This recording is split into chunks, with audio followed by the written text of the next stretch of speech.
اللہ تعالیٰ یہ خواب کیوں دکھاتا ہے بندوں کو؟ اور یہ ایک ایسا عمل ہے کہ جو انسان جس پہ قابو نہیں پا سکتا، جو انسانی ڈسکوری سے باہر ہے کہ ایسا کیوں ہوا. آپ دیکھیں کہ انسان دو چیزوں کا مجموعہ ہے، ایک اس کا جسم ہے اور ایک اس کی روح ہے. جہاں یہ دونوں آپس میں ایک دوسرے سے موافقت کرتے ہیں، ایک دوسرے کے ساتھ کوآرڈینیٹ کر رہے ہیں، وہاں یہ ایک دوسرے سے کشمکش بھی کرتے ہیں. بعض اوقات جسمانی خواہشات روح پر غالب آ جاتی، بعض اوقات روحانی کیفیات جسم پر غالب آ جاتی. عام طور پر دن میں جب ہم دنیا کے کام کر رہے ہوتے ہیں تو ہمارا جسم ایکٹیو ہوتا ہے، اور اس کا نتیجہ کیا ہوتا ہے کہ روح کی جو کار فرمائی ہیں وہ ذرا لو ہو جاتی ہیں. رات کو جب ہم سوتے ہیں اور جسم ہمارا بالکل بے حس ہو جاتا ہے تو پھر روح جو ہے وہ ابھر کر آتی ہے، اس کی کار فرمائی بڑھتی ہے، وہ زیادہ ایکٹیو ہو جاتی. پھر آپ کو قرآن کی وہ آیت بھی یاد ہوگی کہ جس میں اللہ تعالیٰ فرماتے ہیں کہ جب انسان سوتا ہے تو ہم اس کی ایک روح لے لیتے ہیں، جس کو زندگی دینی ہوتی ہے وہ واپس لوٹا دیتے ہیں، ورنہ جو دوسری باقی ہوتی ہے وہ بھی لے لیتے ہیں. اب یہ جو روح نکلتی ہے نا ایک ہمارے جسم سے، تو یوں لگتا ہے کہ جیسے وہ مختلف جگہوں پہ وانڈر کرتی، یعنی گھومتی پھرتی، اور بعض اوقات دور دراز پہنچ کے مثلا کسی مردے سے جا ملاقات کرتی. کیونکہ روح تو ایک لطیف چیز ہے نا، جب ماں کے پیٹ میں بچے کے اندر آتی ہے تو کوئی پتہ نہیں چلتا، جب نکل جاتی تو کوئی پتہ نہیں چلتا.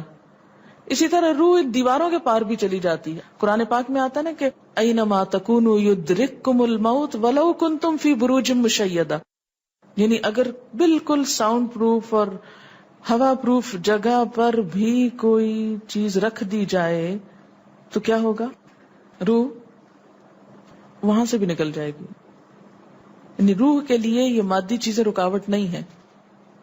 اب آپ دیکھیں جو لوگ مر جاتے ہیں بعض اوقات آپ کی ان سے ملاقات ہوتی اور آپ کو یوں لگتا ہے جیسے آپ ان کو چھو کر آئیں، اور ایسا ممکن ہے کہ وہ جو سوتے وقت ایک روح آپ کی نکلی، وہ ٹریول کرتے کرتے اس مقام پہ جا پہنچی جہاں وہ مردہ روح تھی، اور اس نے اس سے جا کر باتیں بھی کی، کچھ میسج بھی لیے، کچھ اور بھی. تو اس سارے کو ہم واضح طور پر نہ جان سکتے ہیں، اس کی حقیقت نہ سمجھ سکتے ہیں، لیکن بعض خوابوں کو انٹرپریٹ کرنے میں یہ چیز آپ کو مدد دے گی کہ ایسا کس طرح پاسبل ہے. آپ اپنے بستر پر لیٹے ہوئے اور روحانی طور پر آپ خواب میں آپ کہیں اور پہنچے ہوئے.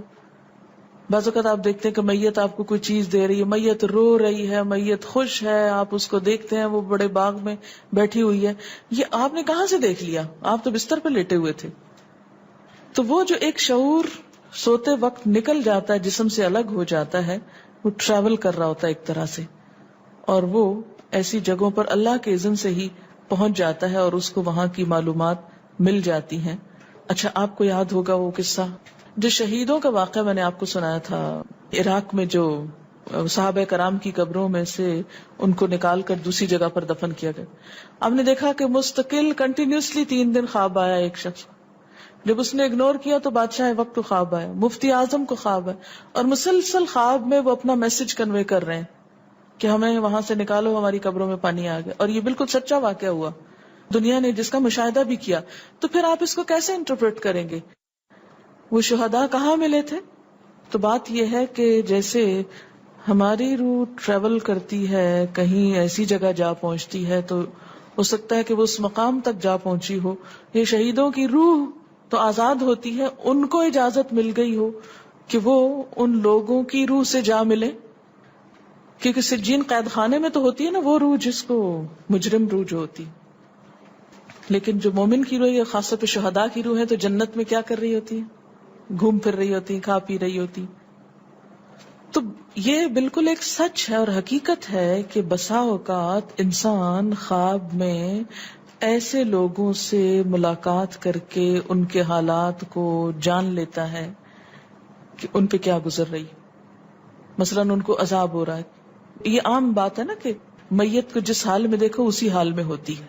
یعنی اگر خواب میں دیکھیں کسی نے اپنے والدین کو دیکھا کہ وہ بہت رو رہے ہیں فوت ہونے کے بعد، تو کیا کرنا چاہیے؟ ان کی طرف سے صدقہ دعا کرنی چاہیے. یہ بھی اللہ کی ایک رحمت ہوتی ہے کہ ان کو موقع دے دیا جاتا ہے کہ وہ اپنا میسج کنوے کر دیں. ایک طرح سے وہ اس کے دل کی بات نہیں ہوتی، الا یہ کہ آپ کسی انسان کے بارے میں بہت برا گمان رکھتے ہیں اور آپ اسے دیکھتے ہیں کہ وہ رو رہا ہے یا کچھ، لیکن کئی اور لوگ دیکھتے ہیں کہ وہ ہنس رہا ہے، کھیل رہا ہے. تو اس کا مطلب یہ ہے کہ پھر آپ ان دو کا کنٹراڈکشن کیسے دور کریں گے؟ تو پھر آپ یہ دیکھیں گے کہ جس نے خواب دیکھا اس کا اپنا نظریہ اس شخص کے بارے میں کیا تھا، کیونکہ اس کی اپنی بدگمانی تو نہیں اندر چھپی ہوئی تھی کہ جو سوتے وقت اوپر ابھر آئی اور اس نے وہ روپ اس طرح کا دکھا دیا. پھر وہ حدیث نفس میں آ جائے گی، دل کی بات میں وہ چیز آ جائے گی. ٹھیک. تو نبوت کا جیسے انبیاء علیہ السلام کو کچھ غیب کی خبریں دے دی جاتی تھی، اسی طرح عام انسانوں کو خواب کے ذریعے کچھ غیب کی خبریں دے دی جاتی ہیں. لیکن کسی بھی خواب کے سچا ہونے کی آپ کوئی دلیل نہیں رکھتے. ایز سچ واضح بات یہ نہیں کہہ سکتے کہ میں نے جو خواب دیکھا وہ بالکل سچ ہو جائے گا، یہ آپ دعویٰ نہیں کر سکتے. نبوت کا تو دعویٰ کیا جا سکتا ہے، لیکن آپ اپنے خواب کا دعویٰ نہیں کر سکتے کہ میں نے جو دیکھا ہے وہ بالکل سچ دیکھا. ہو سکتا ہے آپ کو شیطان نے ڈرایا ہو سکتا ہے کہ آپ کے اپنے دل کی سوچیں اور خیالات اس میں آ رہے ہوں. اور خصوصاً اس وقت جب دو متضاد آپ کو خبریں ملیں. مثلاً ایک شخص آپ کے پاس آتا ہے، وہ کہتا ہے کہ میں نے آپ کے بارے میں بہت اچھا خواب دیکھا. دوسرا آتا ہے کہتا ہے کہ میں نے آپ کو اچھے حال میں نہیں دیکھا. اب یہ فرق کس چیز کا ہو گیا؟ اس کے اپنے گمان کا فرق ہے. ایک آپ کے بارے میں گمان اچھا رکھتا ہے، وہ آپ کو اچھا دیکھنا چاہتا ہے لہذا وہ آپ کو اچھا دیکھ رہا ہے، اور دوسرا آپ سے حسد رکھتا ہے اور وہ آپ کو ہر قیمت پہ ختم ہوتے دیکھنا چاہتا ہے. وہ ویسے تو مار نہیں سکتا آپ کو، لہذا خواب میں مار لیتا ہے اور خواب میں آپ کا حال برا دیکھ لیتا ہے. تو وہ خواب دراصل کیا ہوتا ہے؟ اس کی اپنے نفس کی بات ہوتی ہے. اسی طرح بعض لوگ جو جھوٹ سے بچتے ہیں، دھوکے سے بچتے ہیں، جن کے اندر منافقت نہیں ہوتی، جن کے دل بالکل صاف ہوتے ہیں، ان کو بھی بعض اوقات ایسے خواب آتے ہیں کہ جو بالکل واضح حقیقت ایک طرح سے نظر آ جاتی. لیکن کوئی شخص یہ خود سے دعویٰ نہیں کر سکتا کہ جو میں نے دیکھا ہے وہ میرے دل کی بات نہیں اور وہ بالکل بڑی سچائی ہے، جب تک کہ وہ چیز عملاً سامنے نہ آ جائے. آپ صلی اللہ علیہ وسلم نے فرمایا اچھا خواب اللہ کی طرف سے ہے اور برا شیطان کی طرف سے. یعنی اگر آپ کسی کو برا دیکھ رہے ہیں یا کسی کی برائی دیکھ رہے ہیں تو وہ دراصل کیا ہے؟ شیطان ہے آپ کے اندر، جو آپ کو اس شخص کے خلاف یا کسی خاص واقعے کے خلاف بھڑکا رہا ہے، اور آپ اپنی تسلی کر لیتے ہیں خواب کے ذریعے. فرمایا پس جب کوئی شخص پسندیدہ خواب دیکھے تو اسے صرف اس شخص سے بیان کرے جس سے محبت اور اعتقاد ہے. یہ میرا مشورہ نہیں، نبی صلی اللہ علیہ وسلم کا ہے آپ سب کے لیے. بخاری اور مسلم کی روایت ہے کہ جب کوئی اچھا خواب آپ دیکھیں تو کیا کریں؟ اس کو بتائیں جس سے آپ محبت رکھتے ہو، وہ آپ سے بھی رکھتا ہو اور جس پر آپ کا اعتماد ہو. جیسے حضرت یعقوب علیہ السلام نے کیا کہا تھا بیٹے کو کہ مجھے تو بتا دیا، بھائیوں کا نہیں بتانا. اور جب مکروہ خواب دیکھیں تو حق تعالی سے اس خواب کے شر اور شیطان کے فتنے سے پناہ مانگے. جب برا خواب دیکھیں تو اس خواب کے شر اور شیطان کے فتنے سے پناہ مانگے کہ شیطان بہکانے لگا انسان کو. اچھا آپ دیکھیں کہ بعض اوقات یہ ہوتا ہے کہ جسے ہمارا کسی سے اختلاف ہوا ہے، عقیدے میں، گھر کے جھگڑے میں، کسی ذاتی اس میں، تو ہم کمزور ہوتے ہیں، مجبور ہوتے ہیں، اس کو کچھ کہہ نہیں سکتے. تو پھر ہم بعض اوقات اپنی تسکین کیسے کرتے ہیں؟ خوابوں میں کرتے ہیں. مثلاً ایک لڑکا کسی سے شادی کرنا چاہتا ہے اور وہ کر نہیں پاتا، اس کو وہ رشتہ مل نہیں رہا، تو وہ خواب میں دیکھتا ہے کہ اس کی شادی اس سے ہو گئی ہے، اس لڑکی سے.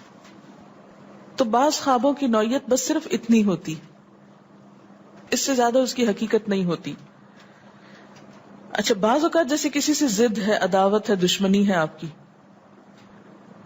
اب آپ اس کو خواب میں برا دیکھ رہے ہیں، اس کی برائی دیکھ رہے ہیں، تو یہ دراصل کیا ہے؟ شیطان کا شر ہے جو آپ پہ غالب آ گیا ہے.